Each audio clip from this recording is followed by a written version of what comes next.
Welcome to the March 14th session of the Phoenix Congress, where we are writing a blueprint for a better America.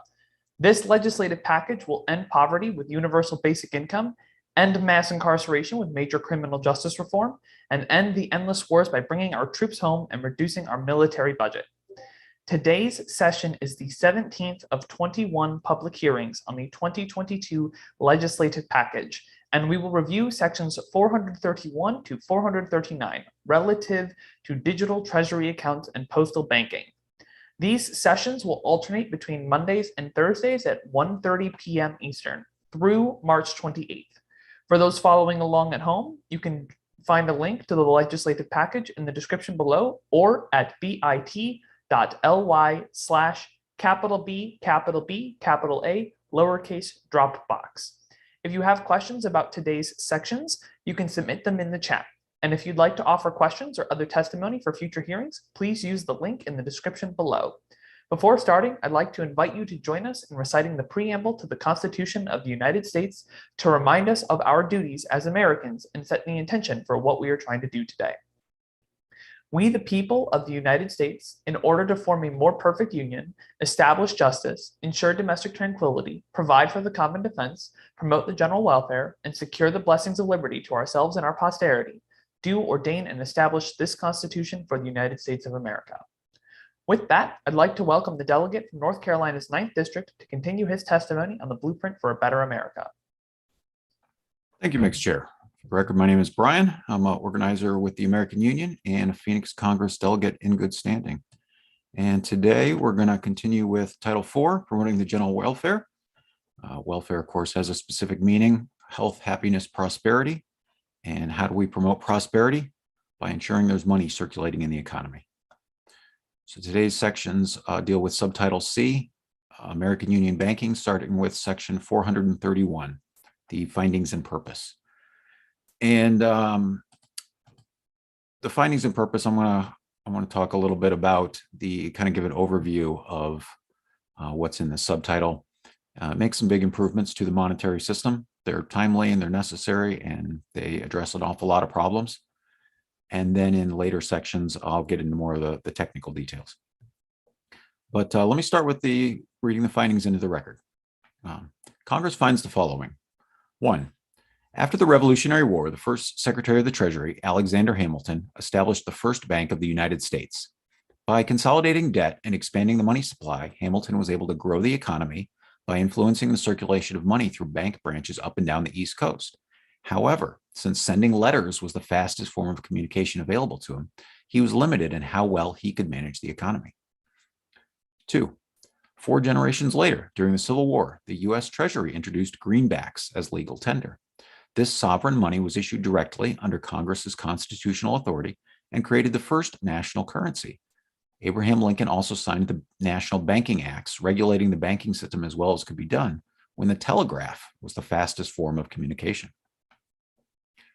4 generations later, during the Great Depression, Franklin Roosevelt decoupled the money supply from the gold standard and addressed wealth inequality through government spending. He also signed the Banking Act of 1933, increasing oversight of the banking system now that the telephone was the fastest form of communication. 4. In the 21st century, modern technology allows for instantaneous communication around the globe, enabling real-time payment processing. Accordingly, economist Robert Hockett has proposed the Treasury Dollar Act of 2020, upgrading the national banking system again to create a public payment infrastructure equally and efficiently accessible to all. 5. As previous cycles have demonstrated, it's necessary to increase the money supply in the long run to maintain stable prices and maximize growth. This dividend is the result of the evolution of the U.S. economy, and Congress finds that the system-wide profit from the economy should be distributed among the owners, the citizens of the United States. Accordingly, the money supply should be expanded to include a digital legal tender known as Treasury dollar bills issued by the U.S. Treasury. 6. The Treasury already possesses the framework of a public payment infrastructure through their Treasury direct accounts, which allow account holders to conduct transactions at any time of the day or night and can be expanded to accommodate wider use by the American people.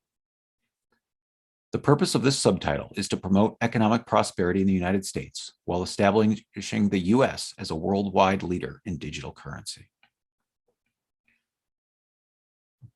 So digital currencies, cryptocurrencies, things like that are in the news. President Biden recently signed an executive order to look into these sorts of things. Clearly, they are the future. At some point, we will have a digital currency. And so the question is really, what form should it take? For that, we also need to look at what is money? What should money be? Money is a medium of exchange. That is its primary purpose. Its primary purpose is not to store value. That's a feature of assets. Money is the thing that we need to circulate so that the economy works.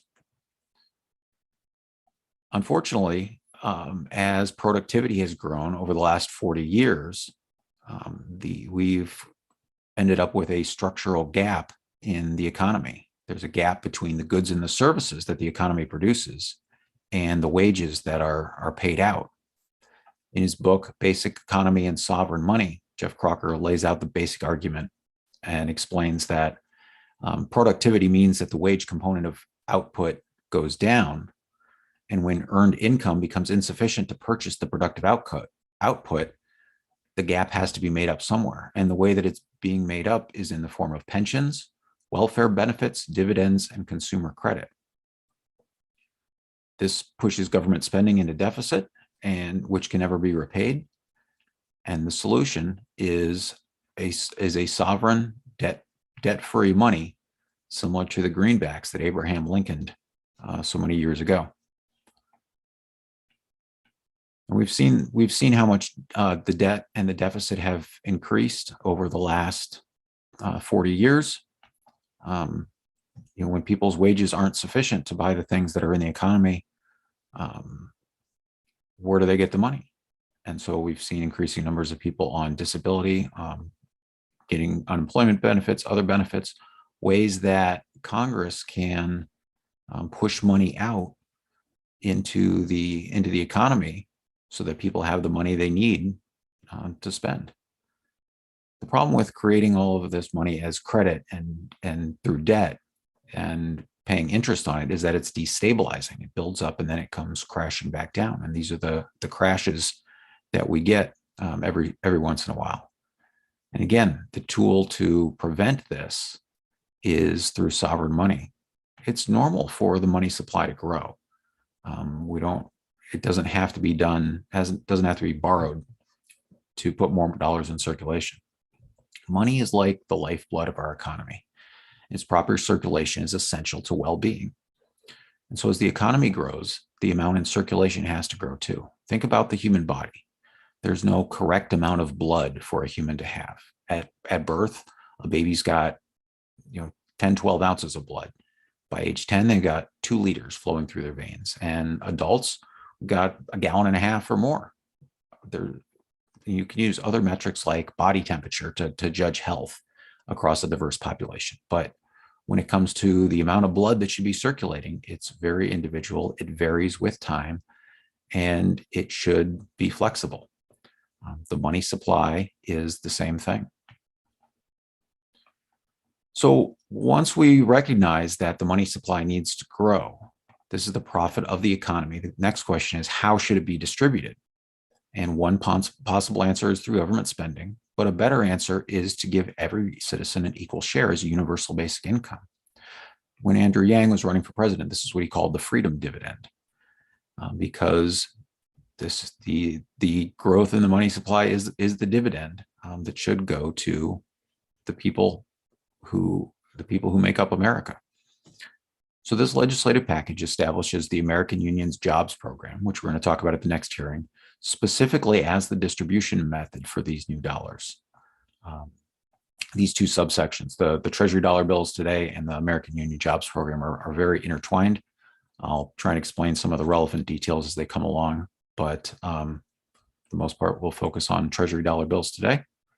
And I think, Mixed Chair, that concludes my testimony for section 431, and I'd be happy to answer any questions. Thank you. Yes, I do have a question. Is this MMT? I would not describe this as MMT. MMT is modern monetary theory. Um, and it's correct in recognizing that government has a responsibility to increase the amount of money in circulation. The people who assert that we should balance the budget are wrong. This is the Ross-Perot fallacy. Back in the 90s, Ross Perot was the first person I ever voted for president.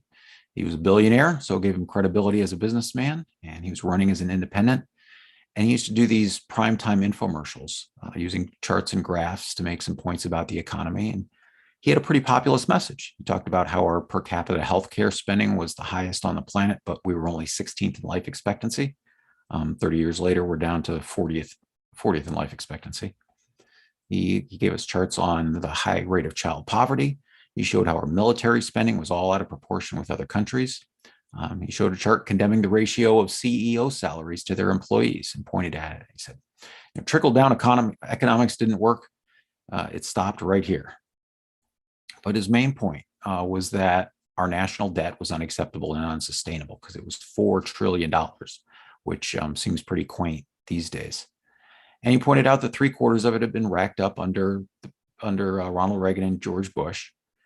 And if you go back and you watch his videos today, there's a point that he makes that jumps out as obviously incorrect. He said, $4 trillion, folks, and we got nothing to show for it. And so in hindsight, you want to ask, really? Like, how could America have borrowed $4 trillion and have nothing to show for it? Like, do we do a big bonfire behind the White House and roast marshmallows and hot dogs over smoldering bundles of $100 bills? Like, did the $4 trillion get stashed under the mattress in the Lincoln bedroom? I mean, of course, when we borrowed $4 trillion, of course, we'd gotten something in return. We'd spent that money into the economy. We got infrastructure, we got healthcare, we got employment for millions of people who then took their paychecks and spent them in other parts of the economy.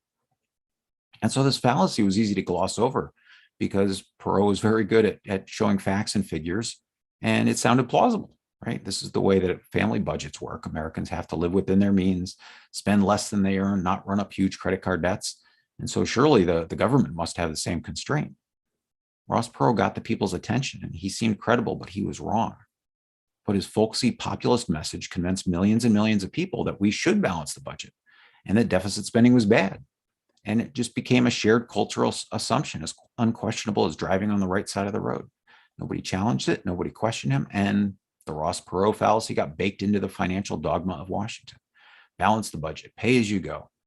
So after Bill Clinton beat him for the presidency, President Clinton worked with the Republicans to eliminate the deficit. I remember him taking great pride in drawing a big giant zero on a whiteboard in front of the TV cameras, demonstrating the government was only spending as much as it took in. But when you step back and look at the larger picture, it doesn't make sense. The last time the federal debt was at zero was in 1835 under President Andrew Jackson. And back then, the United States had less than 15 million people. Of course, we need more money in circulation today. And the federal government got it there through deficit spending. It's Congress's constitutional responsibility to manage the money supply. But what they're not obligated to do is to borrow that money. Abraham Lincoln demonstrated this during the Civil War when the U.S. Treasury issued greenbacks, legal tender backed by the United States. The national debt isn't supposed to be paid back. It stands at 30 trillion now, and we'd crush the economy if we tried to pay it off. And instead, we're paying hundreds and hundreds of billions of dollars every year in interest for the privilege of keeping that $30 trillion in circulation. And that's money that should be better spent elsewhere. So under the blueprint for a better America, the U.S. Treasury will begin putting digital greenbacks into circulation, and over time, they'll replace and pay down that $30 trillion debt. And it'll be financially better for all of us. Thank I hope you. that answers it. I'm sorry? I was going to say, I hope that sort of answers the question. Yeah. Seeing no further questions, section 431 is assigned to the subcommittee on findings. You may proceed to section 432. All right, thank you. Section 432 is the definitions, and a lot of these are pretty self-explanatory. As we get through this, I would like to credit some of the sources for the language in this subtitle. Senator Sherrod Brown of Ohio, he proposed S 3571 at the start of the pandemic, the Banking for All Act. Rashida Tlaib of Minnesota proposed HR 1030, the Automatic Boost to Communities Act. And Senator Kirsten Gillibrand of New York proposed Senate S 2755 in 2018, the Postal Banking Act.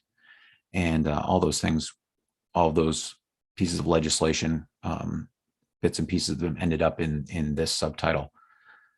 There's also provisions from the Treasury Dollar Bill Act of 2020, proposed by Robert Hockett, as well as ideas from Money from Nothing, a book by Robert Hockett and Aaron James, and Basic Income and Sovereign Money by Jeff Crocker. These definitions are pretty self-explanatory. There's some references to the American Union Jobs Program. I just want to touch on a couple of them.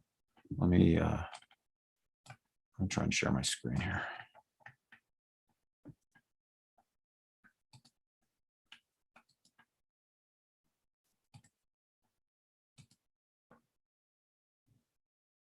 All right.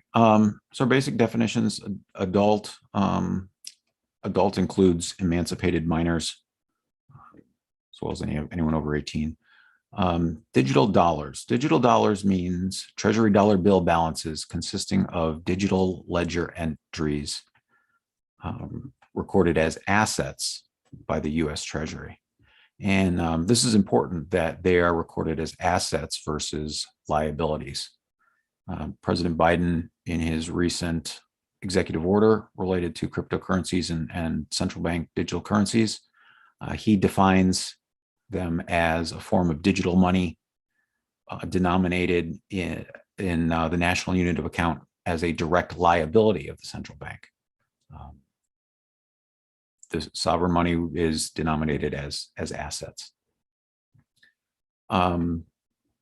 Digital treasury accounts. We'll talk more about the pass-through accounts in some later sections. And the Treasury dollar bill is defined as a zero interest Treasury bill with no expiration date, valued at precisely one Federal Reserve note. I think that pretty much concludes my testimony for section 432. We'll come back to a few of these definitions as we get to them later in the subtitle. Thank you. Seeing no questions, section 432 is assigned to the Subcommittee on the American Union Jobs Program. You may proceed to section 433. All right, section 433. This is the establishment of digital treasury accounts. Under the Blueprint for a Better America, the U.S. Treasury will open a digital treasury account for every citizen. And let me share my screen again, and let's try going through this.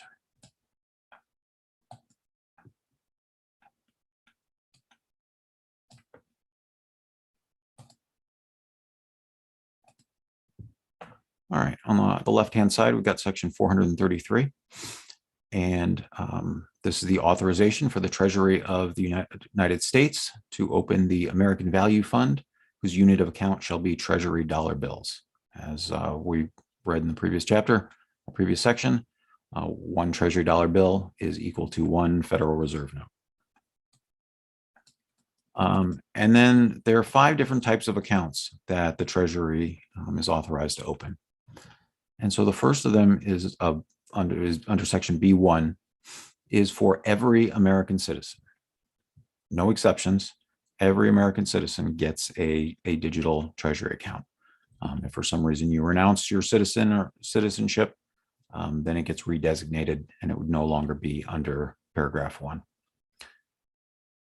And the Secretary can work with the Social Security Administration, the Internal Revenue Service, and the Census Bureau to make sure that their work is thorough and that everybody universally, unconditionally is included in this program. B2 accounts will be opened for any recipient from the American Union Jobs Program who is not a citizen of the United States. And this comes up when children who are citizens will receive, or on their behalf will be issued $100 a week as their portion of universal basic income. However, if they're children, it needs to go to a parent or guardian. And so in that situation, the parent or guardian would have a B2 account that they could receive universal basic income on behalf of their child who is a citizen. And then at some point the child is no longer a child, then the adult would no longer be a recipient, and their account would be either terminated or redesignated. B3, the Secretary shall open digital treasury accounts for all the Federal Reserve banks. And these are what the Federal Reserve banks will pool Treasury dollar bills in on behalf of the member banks. B4 accounts will be for every department, agency, office, any unit of the United States, state, local government, any place that you pay taxes or make payments to the government will have an account so that you can use your Treasury dollar bills to make those payments to the government for any debt, any demand of any kind. And then the last B5 accounts are for any other person. And just go back and look at the definition of qualified person. It means any lawful resident of the United States, a legal entity conducting business in the United States, or any other person as the Secretary of the Treasury may see fit to include.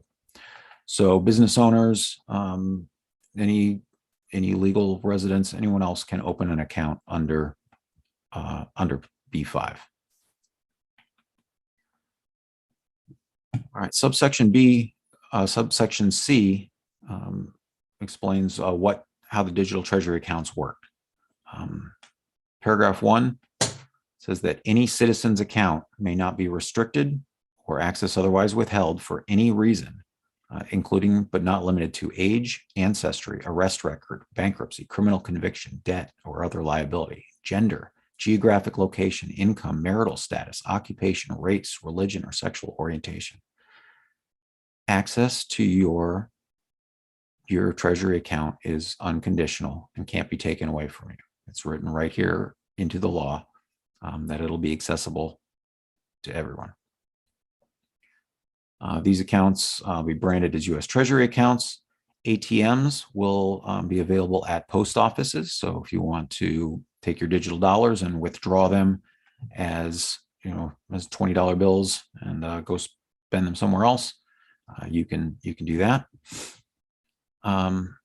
Paragraph 4 lays out some of the features that will be included in digital treasury accounts: debit cards, online account access, phone access, bill pay, mobile banking, those kind of things. And these services and features will be developed with the U.S. Digital Service. If you've never heard of them, they are an executive branch department. President Obama founded them in 2014, and they have hundreds of employees working on improving and upgrading how the American people interact with government services. And so they're the ones who can develop this interface so that for every American to have a digital treasury account. In a May 2020 Forbes article, Robert Hockett wrote that they could develop the peer-to-peer connectivity on top of the existing Treasury Direct accounts in a month. So we have the technology, we have the ability to do these things. Treasury accounts also may not be subject to any account fees. Again, this is a public payment infrastructure. You don't have to pay any fees to participate any more than you do to walk down the sidewalk or enjoy a public park. These accounts shall include reasonable protection against fraud or security breaches, shall include the ability to transfer Treasury dollar bills in real time without fees to any other digital Treasury accounts. This is the public payment infrastructure. Right now, if I want to send money to someone across the country, in general, I'm going to have to use a credit card. I'm going to have to use banks, use things that are going to charge me fees.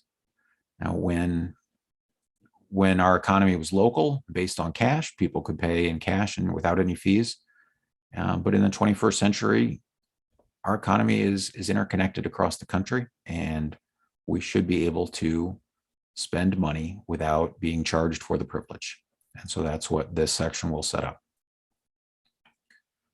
Paragraph 8 covers the privacy controls for citizens' accounts open under paragraph B1. It includes privacy controls, including the ability to anonymize transfers or to delete an account's individual transaction history, so that all that would be recorded was essentially the daily balance or the transaction balance. So it would just be a record of how the balance changed.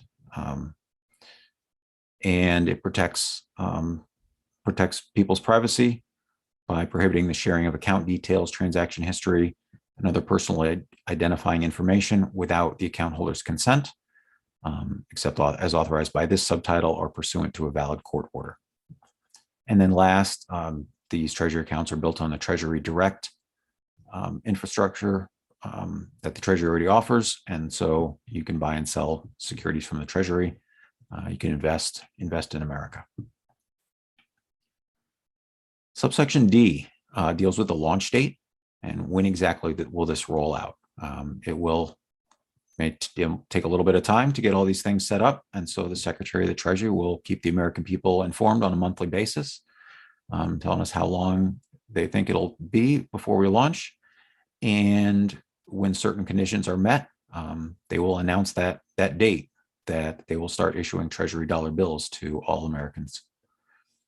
And those triggering events are when more than 300 million individual accounts have been opened, when the requirements of B2 and B3, that's that they have accounts open for everyone else that they're required to have accounts open for. And that in conjunction with the U.S. Digital Service, all the account features have been developed. If you look carefully, the requirement that ATMs be in place at post office is not included in here. It's not required that be active before the launch date, but all the other features will be. So what happens if you know somebody who's not interested in a Treasury Direct account and not interested in a central bank digital currency? Well, that's what subsection E addresses, is someone who wants to decline their account. Now, every American will still be issued the Treasury dollar bills, but if you don't want to participate, then by default, it'll turn into a refundable tax credit with the IRS. If you don't touch your digital Treasury account for a year, then the Treasury will deduct everything from your account and notify the IRS, and the IRS will apply it as a refundable tax credit. So it's $15,600 per adult per year as universal basic income. And as we've already said, you can pay your taxes with it. But if you don't, the IRS will give you a refund if you don't owe $15,600 in taxes. The rest of the section just kind of add some updates, some references, clarifying that the government will be able to use these accounts for direct deposit, that Treasury dollar bills are legal tender, acknowledges them as an obligation or other security of the United States, and authorizes the Treasury to spend some money setting that up. And I think with that, Mixed Chair, I think that concludes my testimony on section 433, and I'd be happy to answer any questions. Thank you. Yes. Would permanent residents receive accounts? Universal basic income is only for citizens. So they would be able to open accounts, yes, under paragraph B3 or B4, but they wouldn't be assigned one automatically. And so kind of follow up, well, what sort of fraud protections are there to block non-citizens from getting accounts or people from getting duplicate accounts? That's a good question. And the answer is that the Secretary of the Treasury is directed to be thorough in opening up accounts for everyone. And so part of it is sort of trusting their work. As far as specific fraud protections, there's no criminal penalties that are built into this. I leave that policy to Congress if they want to install criminal penalties for fraudulent behavior. These provisions are just focused on setting up the infrastructure that'll bring our economy into the 21st century. Thank you. Are there more funds being supplied to the digital service, the U.S. digital service, to maintain this system? Not directly, just sort of the U.S. Treasury is directed to utilize the U.S. digital service, and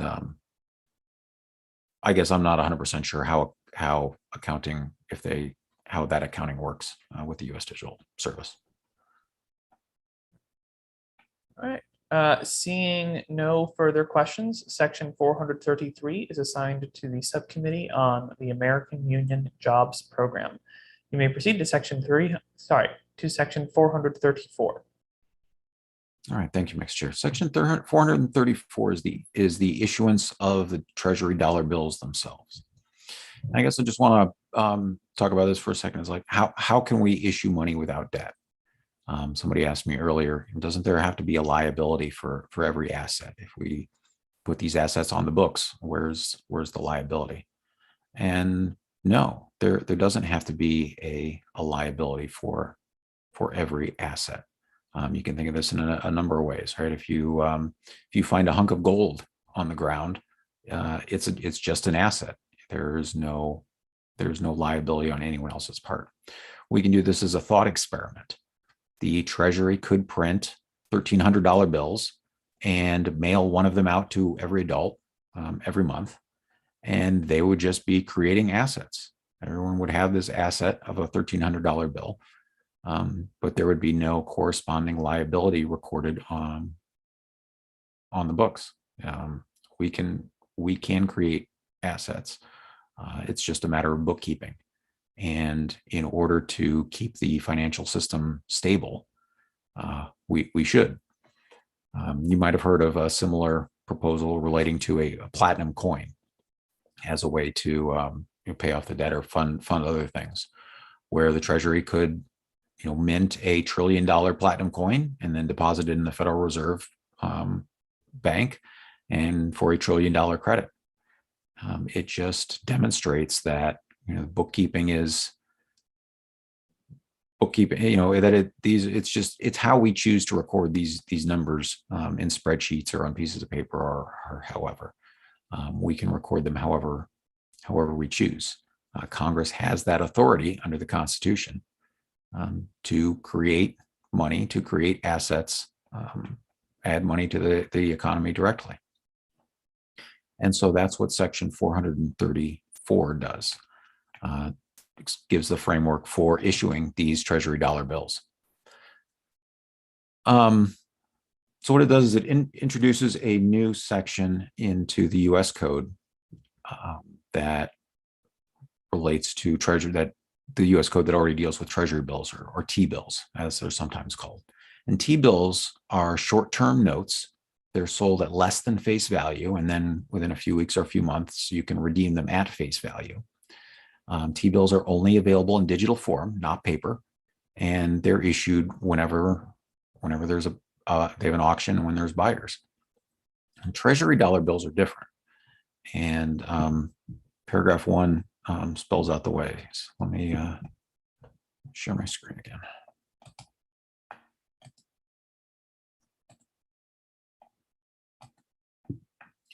All right, so over here on the left, the issuance of Treasury dollar bills.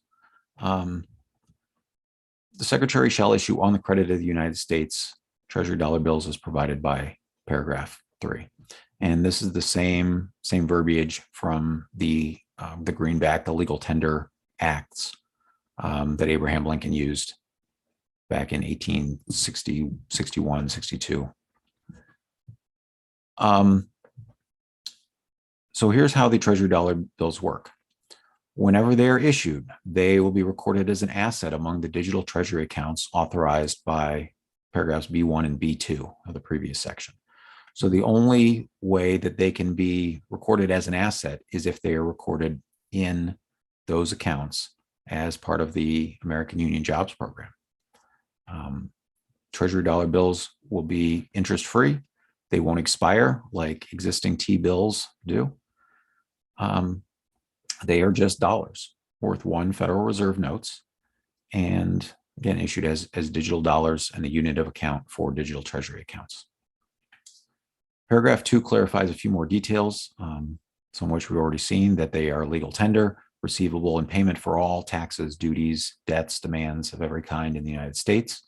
It clarifies that they can be in fractional amounts. It doesn't have to be, T-bills are sold in $100 denominations, but Treasury dollar bills can be, in dollars and fractions and cents. And then paragraph D. Paragraph D clarifies that these digital dollars can always be exchanged for Federal Reserve notes. They are payable on demand in Federal Reserve notes. And so if you want to spend your UBI anonymously, again, you can go to the post office, take money out of the ATM and spend it. Treasury dollar bills are like T-bills. They are only available in digital form. This will not change the type of currency that you see circulating, will not change, will not change the physical money that we circulate. This is a digital currency only. It's probably worth emphasizing that this is not a cryptocurrency. This is a central bank digital currency. The U.S. Treasury will keep one ledger that records transactions, account balances, things like that, as opposed to a cryptocurrency that copies the ledger and then makes lots and lots and lots of copies of it everywhere. That's unnecessarily inefficient, and a central bank digital currency can overcome that. Paragraph 3, this is the part where we limit the issuance of Treasury dollar bills. Remember in paragraph 1, we said they can only go to B1 and B2 accounts. And so there are two programs that will, that they'll be able to do it. Again, this will be statutorily limited. There's always the fear mongering whenever we talk about government printing money, is that the government they have the power to create money, they'll abuse it.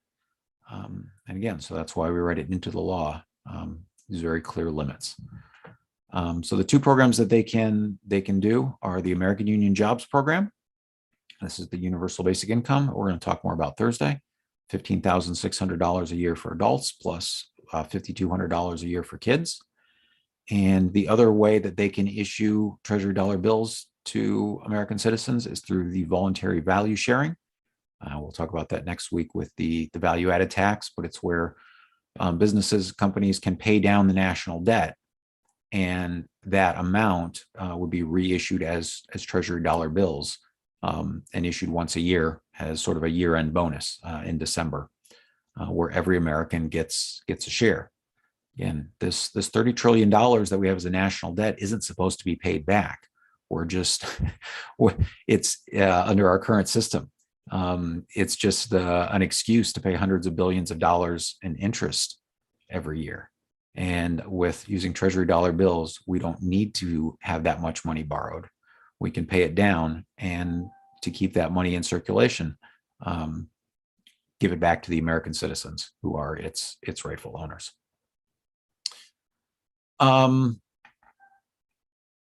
So that's what subparagraph A does. Subparagraph B, Congress makes the laws, right? So if we write the law that says Congress can only do these, the Treasury can only do these certain things, Congress can change it. And so subsections B and C are the lockbox that we put this in. Subsection B, this is the same language we used around the truce for guns and abortion. We block Congress from considering anything that would go around paragraph 3 or would allow the Treasury to issue it for any other purpose except what's explicitly spelled out in paragraph 3.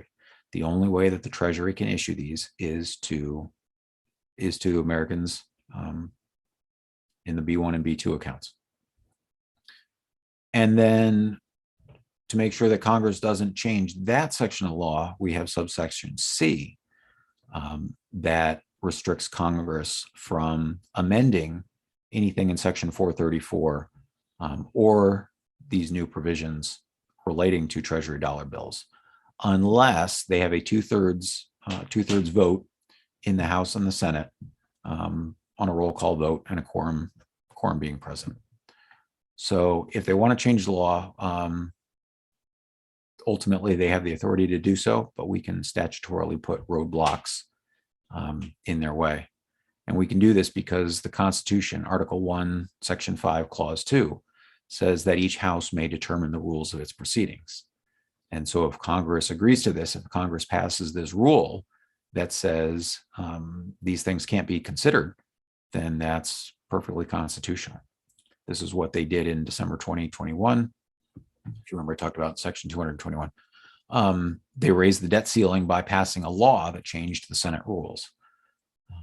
So we can do the same thing here. One of the analogies I like to think of is, maybe you've heard this financial advice of, you can take your credit card and freeze it in a block of ice, and that'll stop you from making reckless purchases. Congress has America's credit cards. That's, the Constitution is very clear on that. But when it comes to Treasury dollar bills, we can freeze them. We can essentially freeze them in a block of ice. So it will take a sincere effort for Congress to use them for reckless spending. And the last subsection says that the effective date of Section A is 12:01 a.m. on the launch date. But the locking language of subsections B and C, it snaps into place on passage. So that's how Treasury dollar bills would be issued, and how we can restrict the government from spending them out of control, or issuing them in any other way besides to the American people. And with that, Mr. Chair, I think that concludes my testimony for Section 434, and I'd be happy to answer any questions. Yes, thank you. What about the Federal Reserve? How will they interact with the Treasury performing basic banking functions? So this legislation doesn't get rid of the Federal Reserve. If you're looking to abolish the Fed, this is not, or end the Fed, that's not what this bill does. But it makes it less, I guess I want to say less relevant, because right now the Federal Reserve, I guess, so if you think about the economy as being a boat on a river, that growth, makes the river flow. And the Federal Reserve has, their tools are a set of oars. And so Treasury dollar bills would be like a small, steady motor. The Federal Reserve they could paddle forwards and backwards, they could steer with their oars, but maybe the motor takes care of the work, and they can relax. They don't have to micromanage the economy. The Federal Reserve's main tool is interest rates, and you can only, when you get them down to zero, you've jammed the accelerator to the mat, and there's not much else you can do.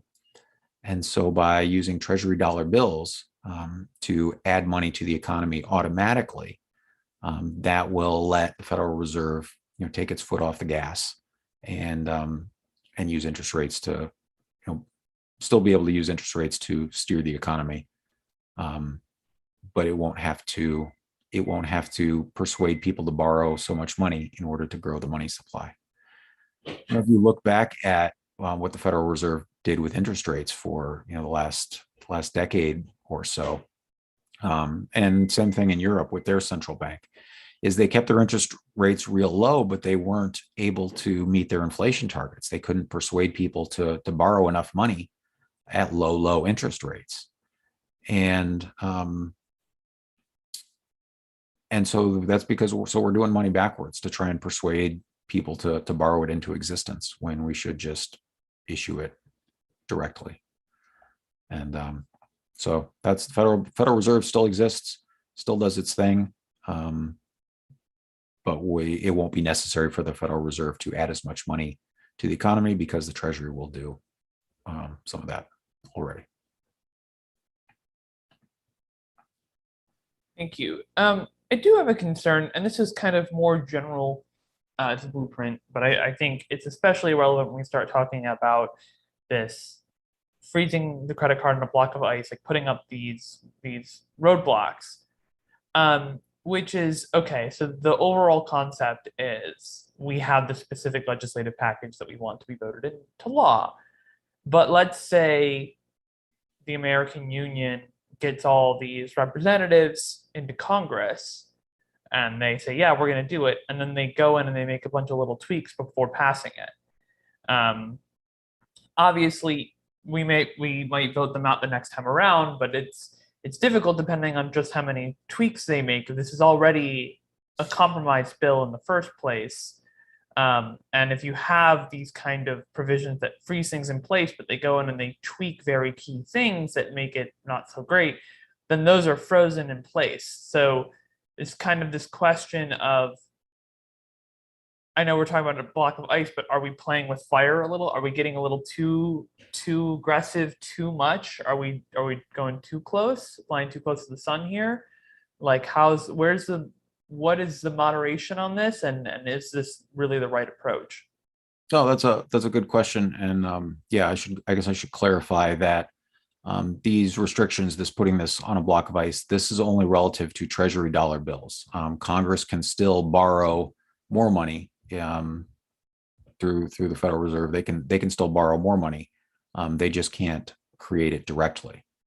And so if this legislation will open up the possibility for them to use Treasury dollar bills to have a balanced budget, but they would still be able to borrow more money. They just couldn't create it directly. As to your larger question of what happens if Congress says, yeah, we'll pass it, and then they make amendments afterwards. I mean, it's a possibility, but that's the point of this new political paradigm of turning it around and getting candidates for federal office to agree to specific terms, specific legislation before the election, so that in the best case scenario is that the incumbents will enact this prior to the midterm elections and get reelected in a landslide, go down in history as the Congress that ended poverty, ended mass incarceration, and ended the endless wars. If we end up having to replace some of them and elect them, then there's a little more trust involved. Politicians don't always have a great reputation for being trustworthy. I think they're right up there with car salesmen and lawyers. But the model is set up so that the candidates for federal office have a chance to see and read this legislation and know exactly what it is that they're agreeing to. And if they give their word that they will support it, then they'll be expected to follow through. Thank you. Seeing no further questions, section 434 is assigned to the Subcommittee on the American Union Jobs Program. You may proceed to section 435. All right. Thank you, Mr. Chair. Section 435 is authorizing the post office to offer financial services. Fun fact, 93% of the world's post offices offer basic banking services. The United States is the only major exception. We used to do this. The idea of the postal banking was first proposed back in 1871, and bankers made, fearing this competition, they made the usual objections. This would be socialism, this would be communism. And according to a August 2014 article in Slate, there was almost 100 bills that got proposed and defeated over the next 40 years until 1910. Finally, a postal banking bill got passed, and it was a huge success.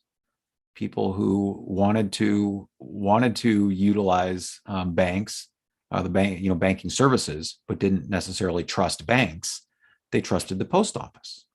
And $32 million came in over the first couple of years. People that had been saving their money elsewhere, in their mattresses or their stockings or whatever, they put it into postal banking, and this worked great. It was very popular for many years. But then, as part of the New Deal, with all the banking failures and banking issues and upgrading the banking system, we got federal deposit insurance so that it made banks less risky. If you put your money in the bank and it failed, prior to that, you were just out of luck. But after we got federal deposit insurance, people were less concerned with putting their money in the bank. And so that took away one of the benefits of postal banking. The other one is that Congress had capped the interest rate on savings account with postal bankings. And so as interest rates rose, people were shifted their money elsewhere to where they could get higher interest. And so by the 1960s, it was decided to shut postal banking down. Everybody said, "Oh, the banks are doing such a great job. We don't need this anymore." And then the banks weren't doing such a great job, but postal banking was already gone. And so we can bring it back in a way that makes sure that everyone has a local bank that they can access their money at. So Section 435 restores postal banking by adding these responsibilities to the post office's list of duties. It'll offer savings and checking accounts. It'll make small dollar loans of up to $600 or $1,200 a year. So this will replace the payday loans that prey on people on the lower rungs of the economic ladder. Universal basic income, combined with this and universal basic income, that industry should no longer be necessary. The post office, any net profits would be used to be returned to the general fund of the Treasury, and so the Postal Service would not be a bank per se. It would just be able to offer banking services in consultation with the Secretary of the Treasury, the Bureau of Financial Protection, and the Board of Governors for the Federal Reserve System. Yeah, postal banking. We need everyone in America should be have the banking system be accessible to them.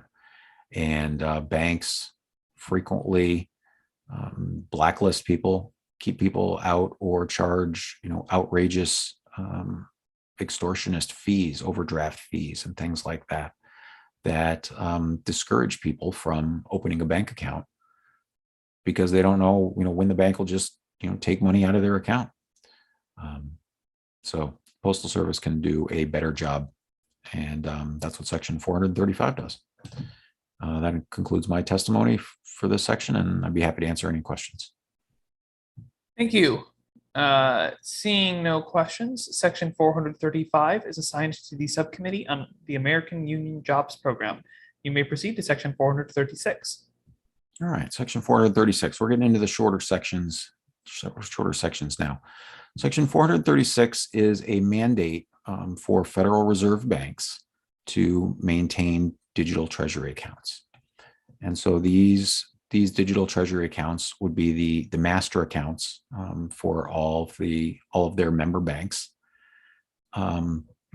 that member banks could pool their digital treasury dollars into one master account. There are existing record keeping requirements, and subsections C and D to clarify that existing reporting and record keeping requirements would apply to digital bank accounts as well. But that's what Section 436 does, and I think that concludes my testimony on that section. Thank you. Seeing no questions, Section 436 is assigned to the Subcommittee on the American Union Jobs Program. You may proceed to Section 437. All right. Thank you. Section 437, member banks may maintain pass-through accounts. And we touched on this a little bit with the pass-through account is, I'll just read the definition, means an account maintained by a member bank state non-member bank, the postal service, or credit union. A, whose unit of account is Federal Reserve notes. B, for the purpose of withdrawing the account holder's digital dollars and exchanging them for deposit in such an account. C, which is prominently branded in all account statements as pass-through Treasury account, U.S. Treasury accounts, maintained on the behalf of the U.S. Treasury. And D, provides account holders with reasonable protection against losses by fraud or security breaches. So basically, if you like your bank, you can keep it. You can link your bank account to your digital Treasury account and just pull your $1,300 in Treasury dollars right into your bank, as direct deposit. That's the purpose of a pass-through account. You don't have to utilize the Treasury, your digital Treasury account if you don't want to. Important things to note, though, is that the unit of account for Federal Reserve notes is, the unit of account for pass-through accounts is Federal Reserve notes. So your digital Treasury account is digital Treasury dollar bills, which then you can use to pay to anyone else who has a digital Treasury account for free. If you bring those dollars down into your pass-through account, they're turned into Federal Reserve notes. And so then if you want to send them through the banking system, odds are you may have to pay fees, things like that. It is this section clarifies that banks may translate them back. They may push them back in the opposite direction if they want, but that's not necessarily guaranteed. I guess if we think about this, we're limited to how many Treasury dollar bills are in existence. And so if on the first day, when everybody gets some money in their account, Jeff Bezos wants to push $100 million into his digital Treasury account and then, spend it without paying any fees, there will not be that many Treasury dollar bills that he could exchange in that direction. And so this is the purpose of having the Federal Reserve banks and the member banks set up pooled accounts where they can maintain a reserve of Treasury dollar bills to accommodate customers who want to turn their Federal Reserve notes into Treasury dollar bills and push them back up into their digital Treasury accounts. But it is optional, and it depends on whether or not they are available. As time goes on, this will be less and less of an issue. But because they are limited, it's not possible to guarantee that exchange will always be possible from day one. You can always exchange your Treasury dollar bills for Federal Reserve notes, but going back the other way just will depend on whether or not there is a supply of digital Treasury dollar bills. So that's what pass-through accounts do. Again, it'll be like direct deposit for your existing bank account.